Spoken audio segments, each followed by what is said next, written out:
Welcome to the NC Spin After Spin. Additional comments from our panelists just available on our website. Tamara Barringer, what do you wish you had said on last week's show, but you didn't? In our state, we have 100 counties, and they're the ones delivering social services to children and families and those who are disabled. We also have multiple providers, and they're siloed. And I want to talk about that in more detail and just how important it is, because they're the ones who said we don't need any changes in Health and Human Services. We're completely fine.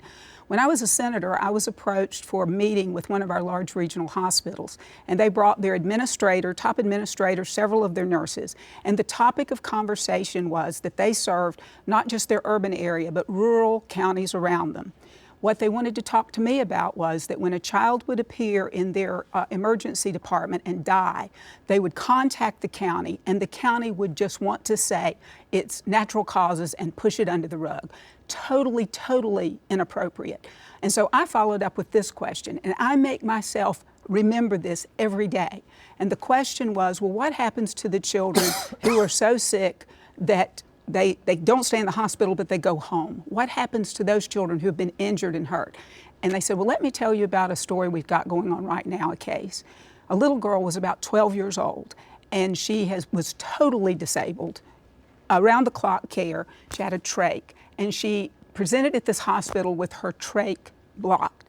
And my first question was, well, where were the nurses? Do you have around-the-clock care? And the administrator said, no, we'll get to that. Do you want to know what was blocking that trach? And I said, well, yes, roaches. And for our counties and our DSSs and anyone in the state to not recognize that we have a crisis for this to happen just up the road in our county. And so then I asked, well, I'd pretty much forgotten my first question. They said, well, do you want to know about the nurse? And I said, yes. She said, well, these are allegations, and I have not followed up to find out if they were proven or not. But the allegation is that the nurse was having an affair with the baby daddy and not taking care of the child.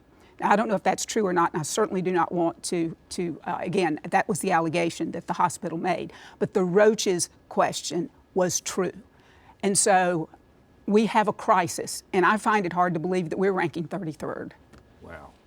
This sounds like just an emergency drama that you'd see on scary TV or something. Wow. Thanks for sharing that with us, and thank you for watching the After Spin. We'll have more video all during the week on ncspin.com.